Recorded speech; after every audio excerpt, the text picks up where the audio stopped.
मन में धारण करके शुभ अवसर आने पर मां पार्वती जी को श्री राम जी की कथा भगवान शंकर जी सुनाते हैं। और गोस्वामी तुलसीदास जी महाराज कहते हैं, मैंने नहीं लिखा।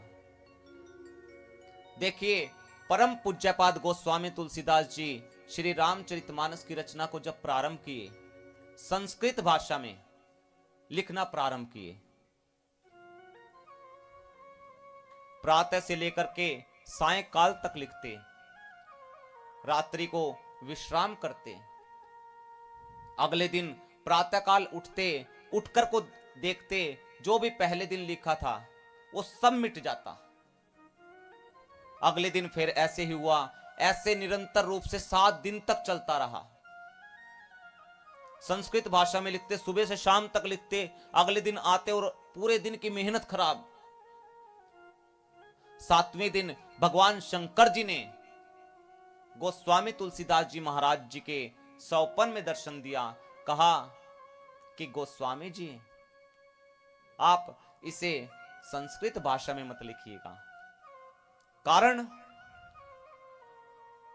क्योंकि भगवान शंकर जी को पता है आने वाले कली काल में संस्कृत भाषा को समझना सबके बस की बात नहीं।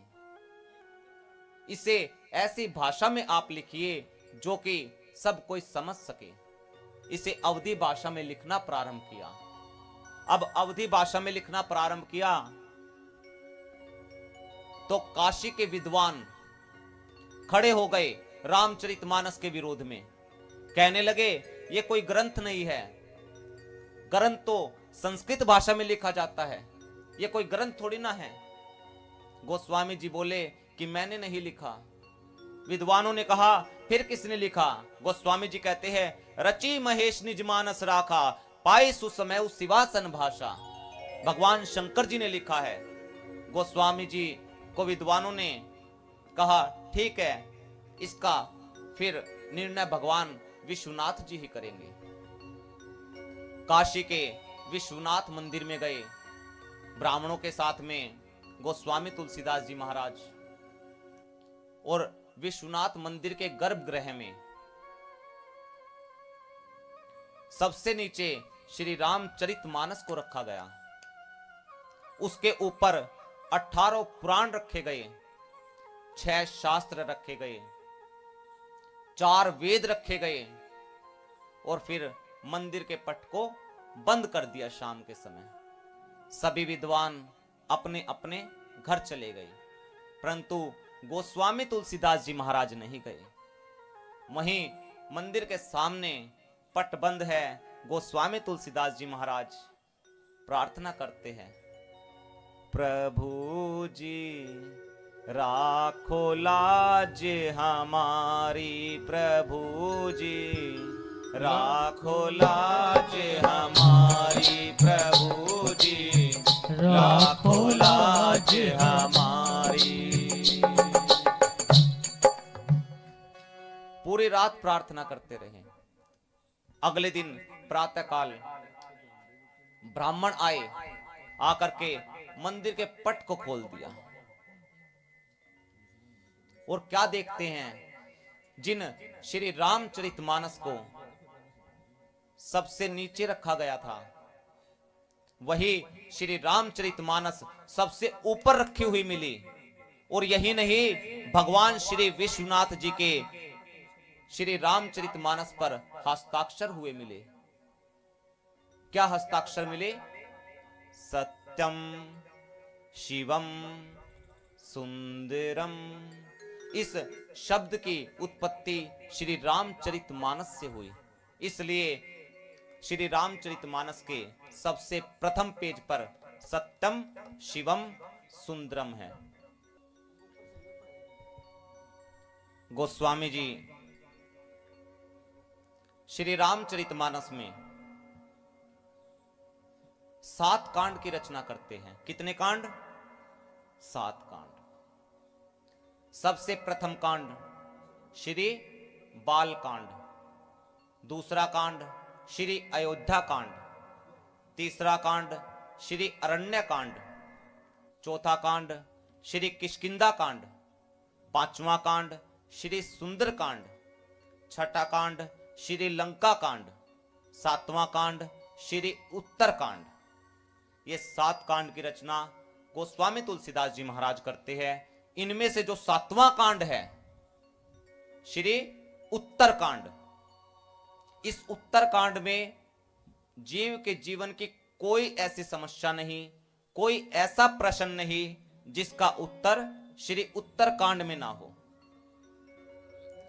सब देखिए, जो श्री रामचरितमानस है इसके अंदर 4 घाट है, 4 जगह एक साथ कथा हो रही है। सबसे पहला घाट सुनिए, काशी जी का 80 घाट। कौन कौन गया है काशी जी? 80 घाट सुना है आपने वहां पे?